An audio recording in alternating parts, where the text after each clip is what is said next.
Jusqu'où iront les évêques congolais pour une initiative voulue congolaise pour que les Congolais se mettent autour d'une table? Le voilà aujourd'hui, après avoir échangé avec Paul Kagame il y a quelques jours. Les évêques ont été reçus aujourd'hui par William Ruto, le président de la République du Kenya. Alors, comment est-ce qu'une initiative voulue entre Congolais peut aujourd'hui aller au-delà des frontières nationales? Qu'est-ce que les évêques pourront donner à Kagame pour qu'il nous fiche la paix? Qu'est-ce que les évêques pourront formuler comme proposition à William Ruto, qui aujourd'hui est soupçonné d'être en intelligence avec les nilotiques, parce que c'est les mots utilisés par certains, c'est pas moi qui l'utilise, j'emprunte juste l'expression.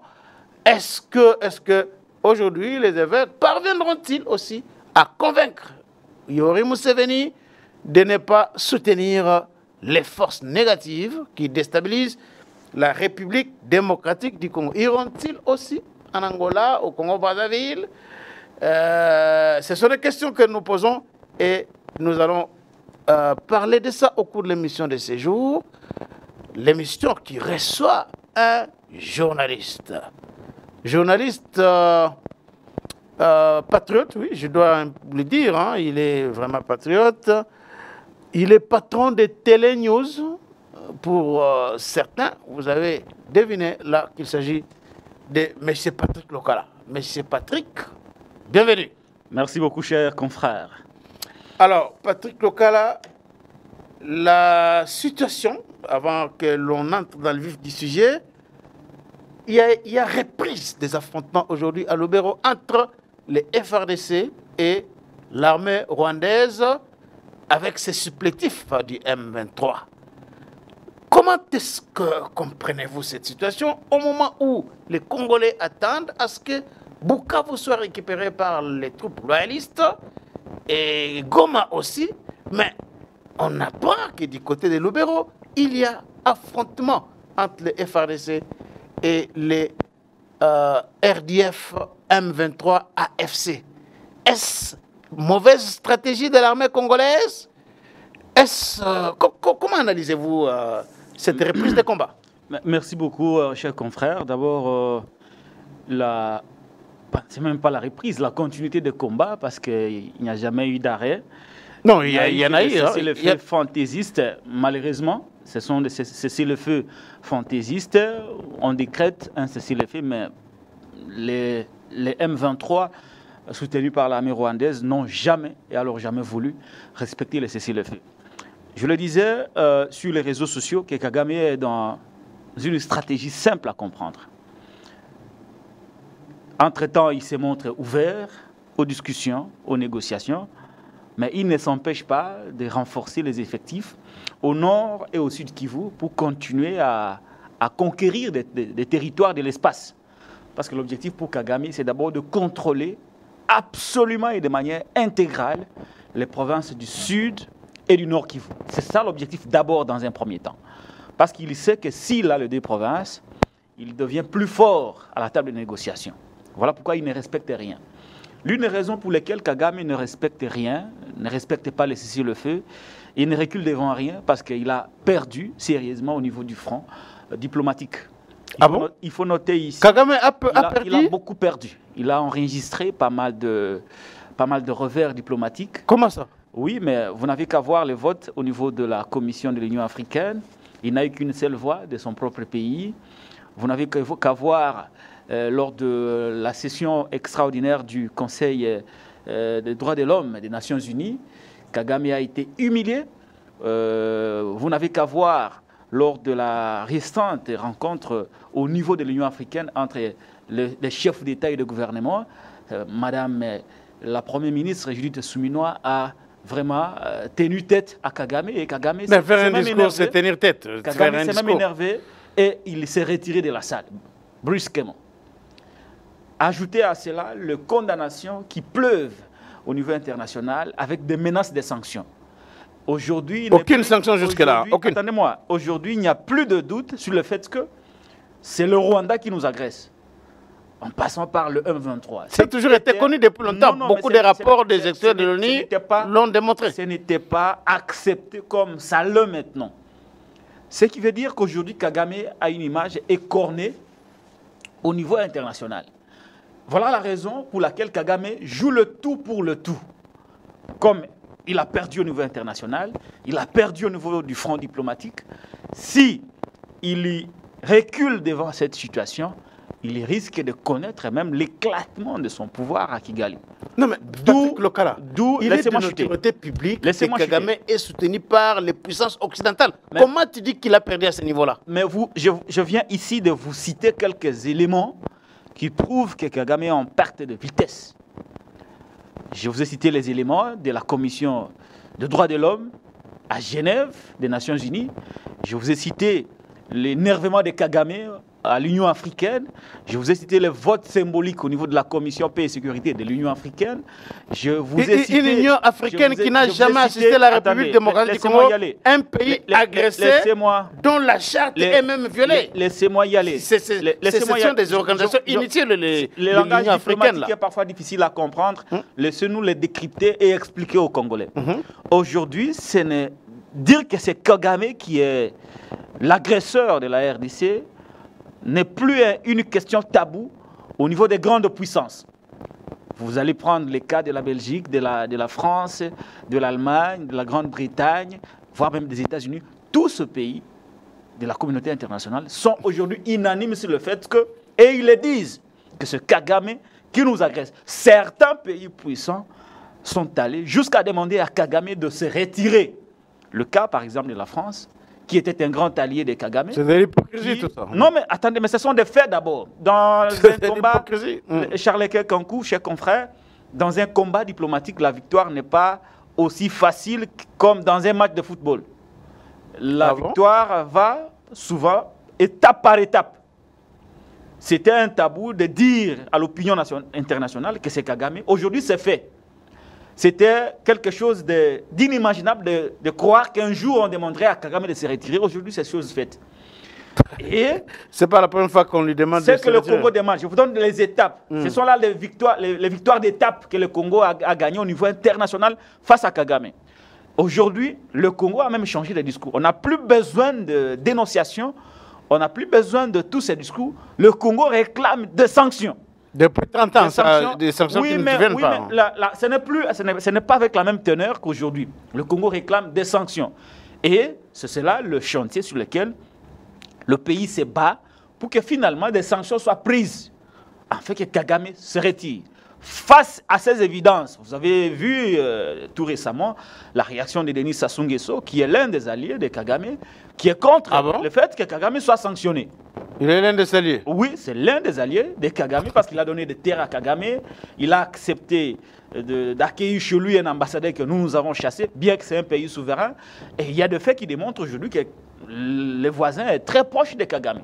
Il est contre les sanctions, les probables sanctions qui vont être prises contre Kagame. Ah, même les évêques catholiques sont contre. Il y a un bouleversement. Ambongo a dit qu'il est aussi contre les sanctions. Oui, mais c'est ça. Il y a un bouleversement au niveau international. Alors, face à cette réalité, Kagame n'a plus d'autre choix que de se battre pour que, quand le moment des négociations viendra, qu'il soit en position de force, en disant oui, je vais me retirer, mais voilà, j'ai les grands Kivu avec moi, voilà des préalables avant que je ne me retire. Donc il va aller à la table de négociation, pas la tête basse, mais la tête haute, en ayant Kivu avec lui. Voilà pourquoi il va aller à la table de négociation en tant que qui? Parce que ce n'est pas son pays, c'est la RDC. Oui, on parle de la RDC, pas du Rwanda ici. C'est justement ça la question. C'est justement ça la question. Il va réclamer quoi? Les terres qui ne lui appartiennent pas? Il faudrait que nous nous retrouvions à un certain moment avec Kagame pour qu'il nous dise la vérité. C'est quoi le problème? C'est quoi le problème? Parce qu'il faut le reconnaître. C'est quoi le problème? Il y a une réalité aujourd'hui. Je ne voudrais pas dire que l'armée est faible, mais nous avons vu que nous avons quand même enregistré pas mal de pertes au niveau du front. On a perdu la ville de Goma, on a perdu les environs de la ville de Goma, on vient de perdre Bukavu.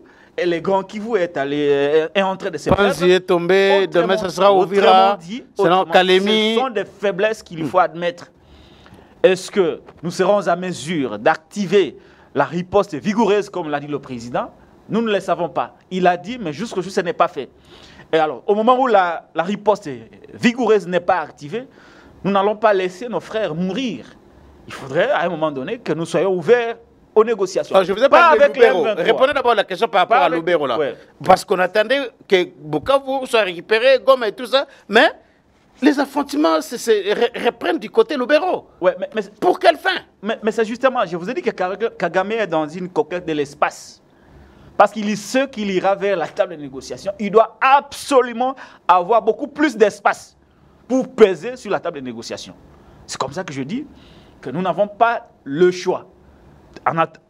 Au moment où la riposte vigoureuse n'est pas activée et que sur terrain, nous enregistrons quelques pertes de bataille, il va falloir être réaliste. Être réaliste, c'est d'accepter d'aller discuter avec Kagame.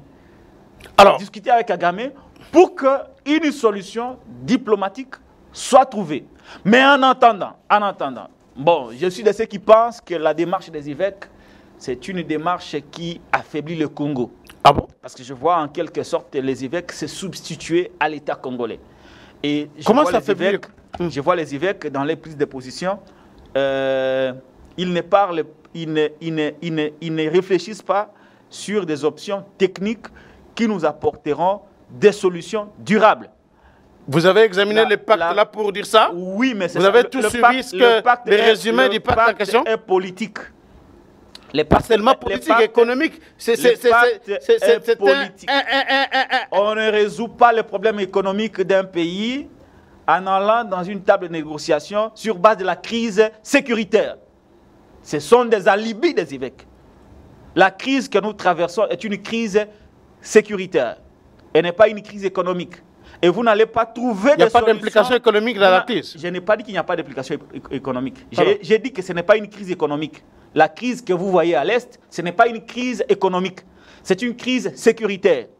Vous n'allez pas résoudre le problème de la crise économique par un dialogue sécuritaire basé sur la répartition des postes, l'intégration de quelques Rwandais dans l'armée et dans les services de renseignement. Mais ce n'est pas ça, les pactes. Ça, c'est une caricature. C'est un aspect du pacte. Mais je vous ai dit que la démarche des évêques, c'est un dialogue sur la base de la crise sécuritaire.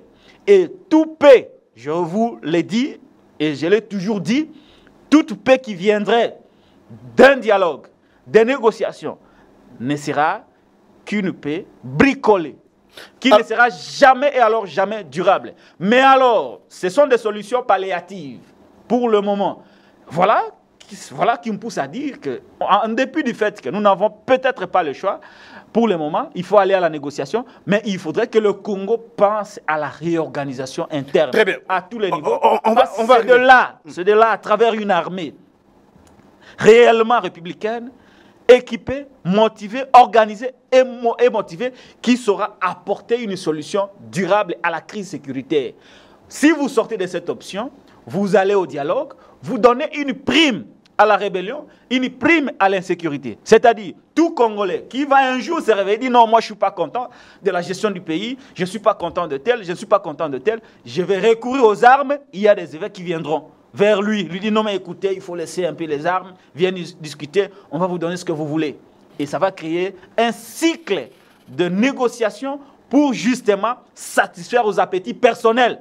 Voilà pourquoi j'ai toujours proposé, je me répète, pour chuter, faisons un effort de mettre en place une armée républicaine, organisée, équipée, motivée, mais ajouter à cela un bon commandement qui relève d'un bon leadership. Alors, Patrick Lokala, vous avez évoqué ici la question de Kagame, mais il est de notoriété publique que Kagame ne s'invite pas lui-même en RDC. Il passe toujours par des Congolais.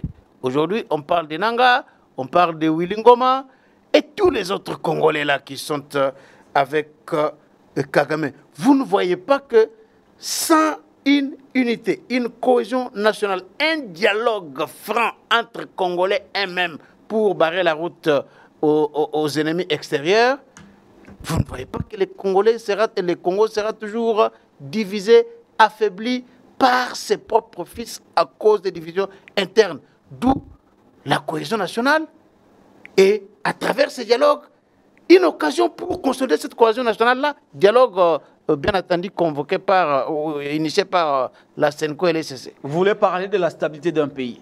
C'est ça en réalité ce que vous voulez évoquer. Alors, je me pose bien la question.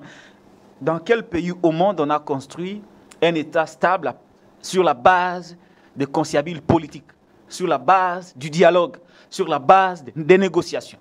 Mais tout par là, attendez, les négociations, se mettre ensemble, élaborer, viennent pour résoudre résoudre un problème et apporter des solutions palliatives, des solutions temporaires. Un État devient stable à partir du moment où on mène des réformes sur les secteurs de l'administration, sur les secteurs de la sécurité, sur les secteurs de la défense. Mais là, c'est en temps de paix, hein? De la justice. Lorsque le pays n'est pas attaqué, mais lorsque l'existence n'est pas menacée. Laissez-moi y aller. Je vais vous amener sur la table quelques solutions de paix que le Congo a obtenues à partir des dialogues. Vous prenez le dialogue de Sun City, lorsque vous évaluez les temps aujourd'hui, ça fait combien d'années que nous avions organisé ce dialogue? Est-ce que cela avait empêché à Kagame de créer CNDP, recruter les Congolais, comme vous le dites, et nous agresser? Les Congolais ont accepté de trahir le pays. J'analyse avec vous pour vous démontrer que le dialogue tel que vous le présentez n'est pas une solution durable au problème sécuritaire du Congo ou au problème de la stabilité du Congo. Malgré le fait que nous avions organisé les dialogues de Sun City, malgré le fait que Joseph Kabila a négocié pratiquement avec les CNDP, accepté les brassages, les mixages, les métissages, mais cela n'avait pas empêché à Kagame de créer M23 contre Joseph Kabila, contre le pays, allais-je dire.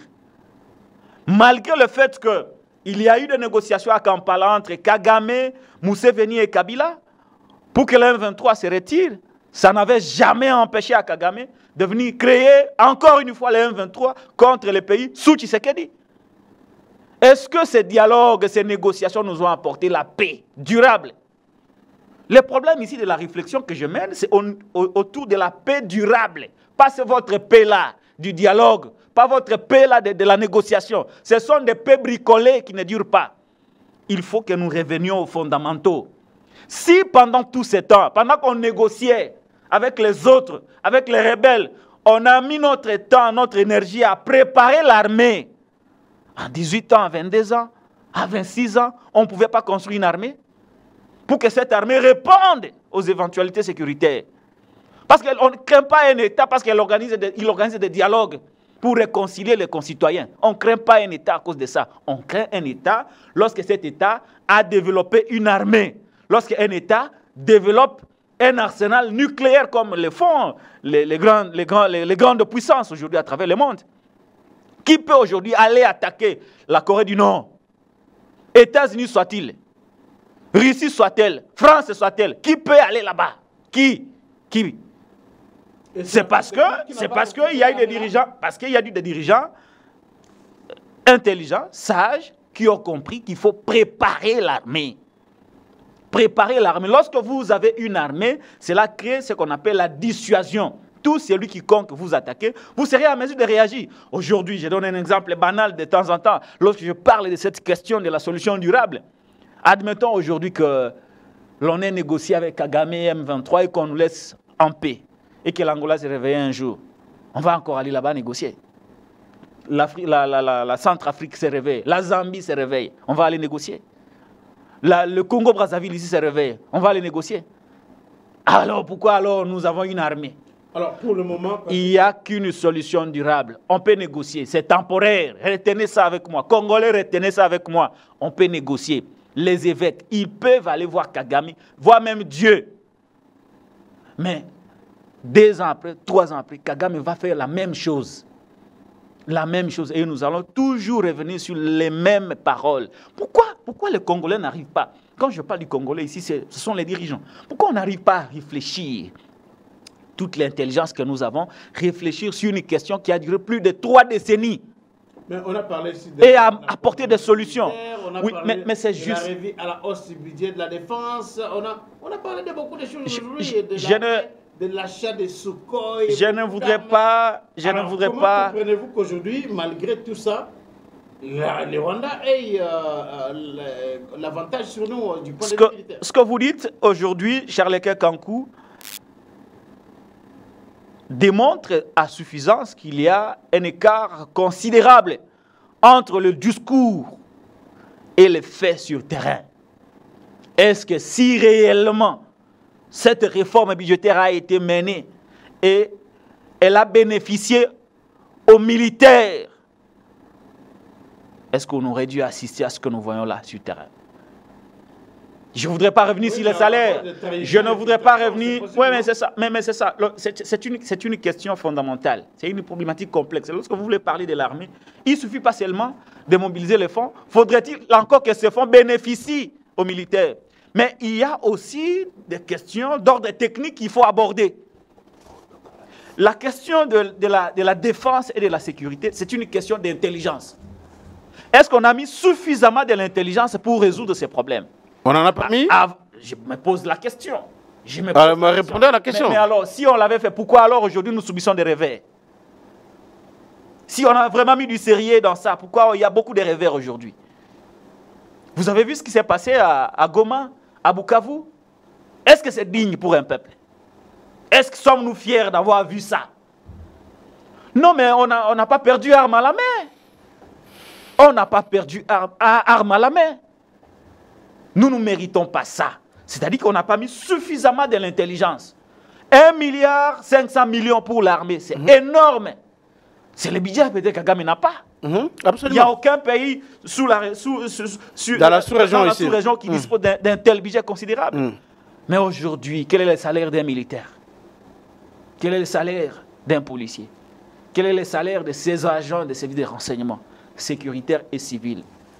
Quelle est aujourd'hui la réforme que nous avions apportée sur notre système de défense et de sécurité? Alors, qu'est-ce que nous avons fait de la problématique de l'infiltration? Le pays a été infiltré. On n'a rien fait de ce côté-là. Qu'avons-nous fait? Qu'avons-nous fait? Ce que Kagame fait aujourd'hui, c'est le fruit de la préparation. Il a préparé, il a mis le moyen. Même communiquer, on n'arrive même pas à communiquer. On n'arrive pas à communiquer. On n'arrive même pas. N'eût été la volonté d'un certain Charles Kankou, de Patrick Lokala, des volontaires. Mais aujourd'hui, Kagame, ne serait-ce que par la manipulation de l'opinion, pouvait faire fuir toute la vie de Kinshasa. Mais à quoi on a été capable pour ce pays? Par la manipulation. Il est temps que les Congolais comprennent que c'est une question de fierté. Un petit pays comme le Rwanda ne peut pas marcher sur le Congo pendant plus de 50 ans. Sans que les grands Congo ne réagissent. Il n'est pas trop tard pour que ceux qui dirigent comprennent que c'est une question de fierté. C'est une question de dignité. Alors, Patrick, voilà la raison pour laquelle... Patrick Lokala, s'il vous plaît. Patrick Lokala, il y a une vérité sur terrain. Les villes tombent sans qu'il y ait véritablement bataille entre l'armée rwandaise avec M23 et l'armée congolaise. Le cas de Bukavu est patent. Et selon le plan que nous voyons, les journalistes de l'autre côté publier, ils disent qu'ils vont maintenant aller à Kalemi pour prendre les grands Katanga et d'autres vont se diriger du côté de la Grande Orientale. En ce moment où l'armée ne parvient pas à stopper l'avancée de l'ennemi, est-ce qu'il ne faut-il pas dialoguer pour que l'unité des Congolais puisse stopper, si vous voulez, les effets néfastes de la conquête, la reconquête du pays par le Rwanda? Il y a une question fondamentale. Ceux qui ont appris les relations internationales savent que pendant un moment de conflit sécuritaire, militaire, il y a un principe qu'on appelle fight and talk. Se battre et dialoguer. Se battre et dialoguer. Kobunda, Nakosolula. C'est ça que Kagame exploite si bien. Ça, c'est le premier élément. Le deuxième élément, et c'est très capital. Si Kagame, à travers son armée rwandaise, et sa main droite qui est le M23 constate qu'en face d'eux, il n'y a pas de résistance, on peut aller jusqu'à Kinshasa. Ils ont quel intérêt de négocier? Ils ne vont pas négocier à ce moment-là. La négociation ne dépend pas seulement de nous. Ce n'est pas que nous crions à la télé, sur les réseaux sociaux, négocions avec Kagame et il accepte. Non. Il faut les contraindre. Parce qu'il a des intérêts, non? S'il sait qu'à travers son armée et sa rébellion de M23, il est capable, devant lui, il n'y a rien, il est capable d'arriver jusqu'à Kinshasa et installer un Tutsi ici. Il a quel intérêt d'aller négocier avec vous? Dis-moi, il a quel intérêt d'aller à la négociation? Parce qu'il sait qu'en arrivant à Kinshasa, il place son pantin, son fantoche, il gagnerait plus que d'aller négocier avec vous au moment où vous êtes faible. Voilà pourquoi il s'entête. Vous voyez Kagame venir ici, au lieu de placer un Congolais, il place un Tutsi à la tête. C'est une analyse. Parce que je ne vois pas Kagame commettre l'erreur qu'il a commis avec Mouzé. De placer un Congolais nationaliste qui lui dira, mais oui, la facture de la guerre, c'est combien je paye et vous retournez chez vous. Il ne fera plus cette erreur-là. S'il arrive ici, il place un Tutsi, prétendument congolais, mais qui sera sous la coupe de Kagame. Pour revenir à mon analyse. Et donc, il n'a pas intérêt de négocier avec vous. Parce qu'il sait que, bon, il a pris Goma, maintenant il a pris Bukavu, il sait qu'il peut prendre, c'est un exemple, hein, il peut prendre les Maniema, prendre Kalemi, il prend les grands, il négocie pourquoi? Parce que devant lui, il n'y a pas de résistance. Ça, c'est une analyse, c'est un exemple que je donne. Je ne dis pas que c'est ça la réalité. Il voit qu'il n'y a pas de résistance. Il ne négocie pas quand même, il ne négocie pas. Il négocie pourquoi? Voilà pourquoi j'ai dit. Utilisons les principes de fight and talk. Vous parlez, mais vous négociez comme lui le fait. Parce que c'est en résistant sur terrain, en faisant douter Kagame, en lui faisant voir que s'il ne négocie pas, il courait aussi un risque. La récupération de Bukavu, par exemple, la récupération de Goma, il va voir que oui, si ça continue comme ça, ils seront à Gisenyi, ils risquent de venir me renverser. À ce moment-là, il se trouverait un peu perdant et il serait poussé, je dis poussé à la table de négociation pour que lui aussi se préserve. Donc on va se réorganiser comment en pleine guerre comme ça, on va faire comment ça? Il y a lieu de remobiliser les troupes. Il y a lieu d'améliorer les salaires des militaires. Les troupes dans lesquelles il y a beaucoup de trahison, beaucoup d'infiltrés, on va les écarter comment maintenant? Laissez-moi vous proposer des stratégies. Il y a lieu de remobiliser les troupes. En faisant quoi? En améliorant les salaires. En s'occupant des blessés de guerre. En s'occupant des femmes, des dépendants des militaires. En faisant un assainissement au sein de l'armée. Est-ce que au sein des renseignements. Les rebelles du M23, l'armée rwandaise qui se bat sur le sol congolais là, ils sont même payés que les FARDC? Je n'ai pas dit ça. Moi, je parle de mon armée. Ils se battent je parle de mon armée. Il faut payer une solde de $10 000. Je ne fais pas la promotion de Kagame et de ses troupes. Je parle de mon armée, de notre armée, ma fierté. Améliorer les salaires des militaires. Occupez-vous de leurs dépendants.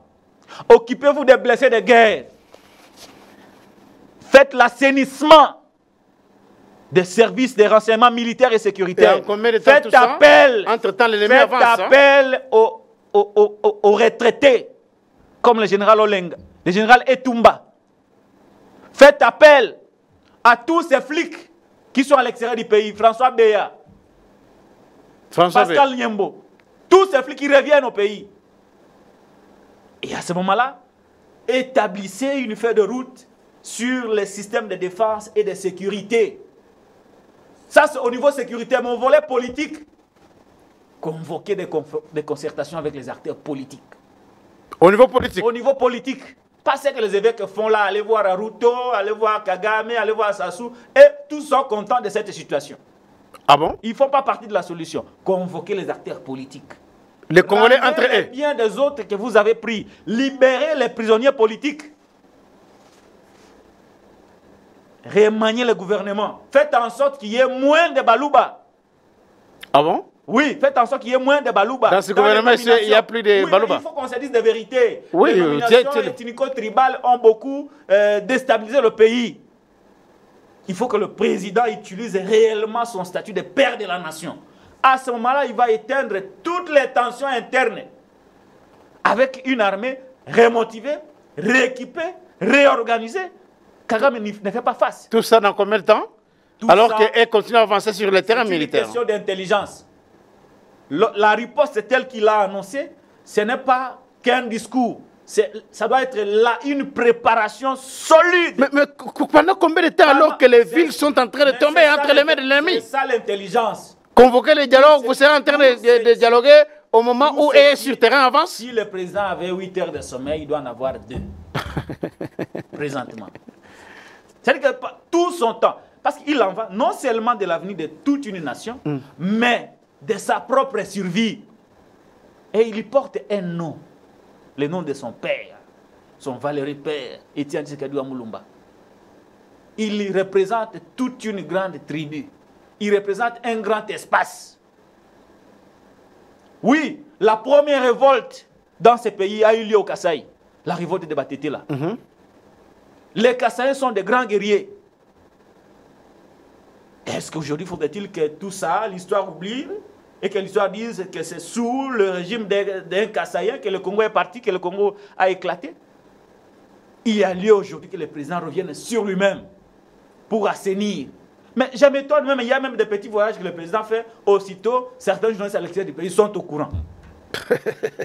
Mais ça devient extrêmement grave. Il y a lieu aujourd'hui que le président fasse ça. S'il le fait, associer ces évêques-là pour que le dialogue... Là, Kisangani serait déjà entre les mains des Rwandais, Bunya et tout ça. Si cette armée est réorganisée, parce que Kagame... Mais dans combien de temps? Parce que a connu beaucoup de pertes. Dans combien de temps? Kagame a connu beaucoup de pertes. Vous savez qu'il y a eu une résistance à Goma?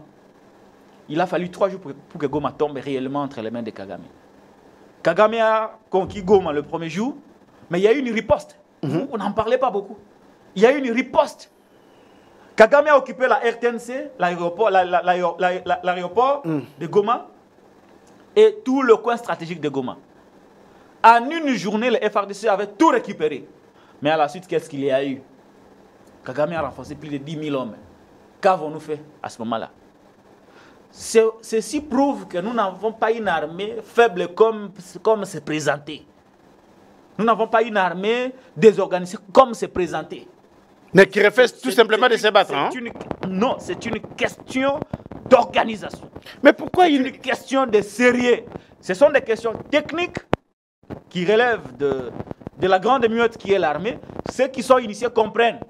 C'est une question d'organisation. Même le Bunagana, là, on n'a jamais fait le combat Bunagana. La plupart des territoires, on n'a jamais combattu. Bukavu, il n'y a pas eu de combat.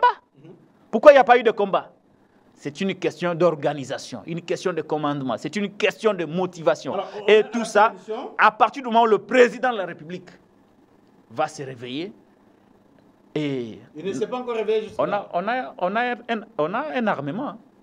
On est en mesure de détruire là où le M23 est à Goma. On évite seulement le bain de sang. Mais à un moment donné, il n'aura plus le choix. Il n'aura plus le choix. Alors, il n'aura plus le choix. Nous sommes à la fin de l'émission. Vous avez parlé ici de concertation. Ouais. Vous rejetez le dialogue, par la SENCO. Dans ce format-là. Ouais. Donc vous voulez qu'il abandonne les formats-là? Non, non, ce n'est pas le rôle d'une église. Ce que fait la SENCO, elle est au-delà de ses missions. Ah bon? Oui. Rechercher Commencer à aller voir au nom de l'État, voir les rebelles. D'abord, est-ce que au Rwanda, les évêques du Rwanda peuvent aller voir les chefs rebelles de FDLR? Non, mais voyons, soyons sérieux quand même. Kagame dit que les FDLR constituent une menace. Mais ils avaient reçu les critiques du président qui avait salué leur initiative. C'est comme ça qu'ils sont allés voir Nanga et tout le monde. D'abord de ça. Est-ce qu'au Rwanda, les évêques rwandais peuvent se réveiller un matin, aller chercher les FDLR où ils sont pour que lui leur dire non mais écoutez, venez discuter avec Kagame? C'est possible ça? Pourquoi ce n'est pas possible? Parce que le Rwanda a mis du sérieux. Je ne fais pas la promotion du Rwanda. Le Rwanda a mis du sérieux. Le Rwanda pense que pour résoudre un problème sécuritaire, il faut les armes. Quel est ce pays qui peut se lever aujourd'hui et aller attaquer le Rwanda? À quand nous serons à ce niveau-là, que le pays se pose des questions, se dit, mais écoutez, si j'attaque le Congo, ça sera l'enfer. Alors, concertation, vous voulez que qui doit convoquer les concertations? Est-ce qu'il faut abandonner l'initiative des évêques Qu'est-ce qu'il faut faire maintenant pour que les Congolais se retrouvent et parlent entre eux? Le dialogue format actuel de l'ECC et de la CENCO, c'est un mauvais schéma pour la paix au Congo. Parce que c'est un problème sécuritaire. Il faut des experts, il faut l'État pour résoudre ces problèmes. Les relations, c'est l'État c'est l'État à travers le chef de l'État qui mène la politique internationale de notre pays. Il ne revient pas aux évêques d'aller voir un chef d'État, aller voir comme s'ils s'étaient substitués au ministre des Affaires étrangères congolais. Ils n'ont aucun mandat officiel et ils ne peuvent pas le faire. Tout ce qu'on peut demander aux évêques, à travers le président de la République, c'est d'initier les concertations nationales. Les évêques doivent initier les concertations ici? Non, les chefs qui initient, mais sous les bons offices des évêques comme Kabila l'avait fait. Il ne faut pas aussi qu'on donne beaucoup de pouvoir à ces gens. Il ne faut pas aussi qu'on leur donne beaucoup de pouvoir. Mais comme on est dans une situation de fait accompli, le chef de l'État peut, au nom de la cohésion nationale, parce qu'ici, quand vous parlez de cohésion nationale, il n'y a pas un problème de division entre nous. Il y a peut-être des problèmes de mécontentement, un problème de gouvernance comme nous la connaissons, comme nous les connaissons. Mais en réalité, nous ne faisons pas face à un problème d'unité nationale où les Katangais s'en prennent aux Kassaïens, les Batétila s'en prennent aux gens du Bandundu et il y a une confusion. Il n'y a pas de confusion dans ce sens-là. Nous sortons d'une élection contestée. Pour cela, il va de bonne loi que les chefs de l'État convoquent des concertations, des consultations, pourvu qu'il respecte sa parole. Parce qu'aujourd'hui, l'élément de blocage, c'est le manque de respect des engagements du chef de l'État. Ça, il faut qu'on se le dise. Le manque de respect des engagements. Mais c'est l'élément qu'on brandit. C'est l'élément qu'Atumbi l'a dit, Franck Diongo l'a dit, Kabila l'a dit, tout le monde l'a dit, qui ne respecte pas ses engagements. Donc il faudrait à un moment donné qu'ils donnent des garanties. Libérer les prisonniers politiques. Kabound, par exemple, fait quoi en prison? Mike Moukiba, qui est son frère, il fait quoi en prison? Tous ces exilés, les Franck, les exilés alimentaires, qui avaient peut-être besoin d'un poste de PCA à la Miba ou à Kouilungongo. Des exilés alimentaires? Oui. Qui sont-ils? Ah, mais ils sont nombreux. Quelqu'un qui avait besoin d'un poste ici, à Koulingongo, il voulait être PCA. Vous ne lui donnez pas, il devient rebelle. Ramenez-les au pays, abandonnez les poursuites, tout simplement. Et c'est dans ce sens que je voudrais, pour chuter, chers confrères, Charles Kankou, saluer l'initiative de Madame la gouverneure du Lualaba, Madame Fifi Masuka, pendant ce moment où les déclarations de loyauté au chef de l'État, Félix Antoine Tshisekedi Tshilombo, se raréfient. Madame du Lualaba, Fifi Masuka Saini, a eu le courage de s'afficher en organisant une semaine intense de prières pour soutenir les FRDC et apporter du soutien psychologique, moral et spirituel au président de la République qui se bat contre l'ennemi. C'est une initiative à saluer parce qu'à l'issue de cette initiative, il y a eu des offrandes et que ces offrandes seront orientées vers les déplacés, vers les dépendants des militaires. C'est un acte à saluer. Au-delà du fait que Fifi Masuka a fait ce preuve dans la gouvernance de sa province, parce qu'il y a des infrastructures qui poussent et des bâtiments qui poussent, mais ce côté patriotique m'a beaucoup ému de voir une femme avec autant de courage se montrer, s'afficher pendant ce moment difficile où les grands acteurs se sont tus. Oui, ils ont peur, ils ne savent pas ce qui va se passer demain. Ils ne veulent pas. Fifi Masuka s'est affichée et a montré encore une fois qu'elle est vraiment une patriote qui mérite d'être encouragée dans ce qu'elle fait. Et je me suis décidé que je ne pouvais pas manquer de le dire au cours de cette émission pour que susciter cette émulation, cet élan patriotique où chaque Congolais a l'épreuve du patriotisme. Nous devons nous montrer patriotes. Même s'ils vont venir jusqu'à nos portes, il faudrait que nous nous montrions patriotes en résistant et en les disant, en les déclarant. Il faudrait que chacun d'entre nous utilise les moyens qu'il a pour défendre le pays contre cette occupation rwandaise. Très bien, Patrick Lokala, Madame Fimasuka, coup de chapeau.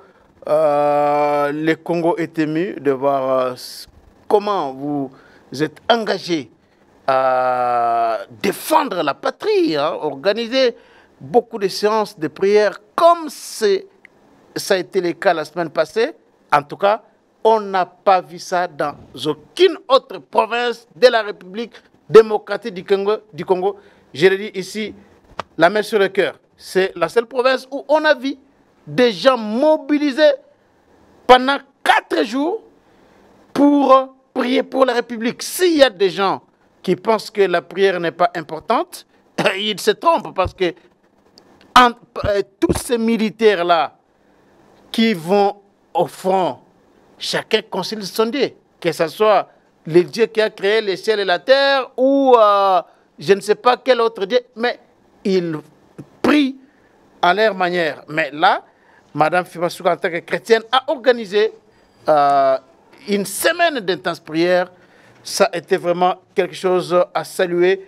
Et le leadership de là-bas, les deux têtes de Lolaba aujourd'hui, la gouverneure Fimassouka et le président Jean-Marie Kassé Tchingambo sont déterminés à défendre la République, à sensibiliser les jeunes à aller entrer massivement à l'armée pour défendre la République démocratique du Congo. Merci beaucoup pour ce travail important que vous abattez dans cette province. Nous voulons que ça soit aussi le cas dans toutes les autres provinces, parce qu'ici, il est question de l'intégrité territoriale de notre pays, la République démocratique du Congo. Abonnez-vous massivement sur GCR Congo Télévision. Aimez aussi cette émission. Partagez-la partout dans vos groupes WhatsApp, dans les réseaux sociaux, à travers le monde, ici à Kinshasa. Nous allons nous retrouver très prochainement dans un autre numéro de votre magazine.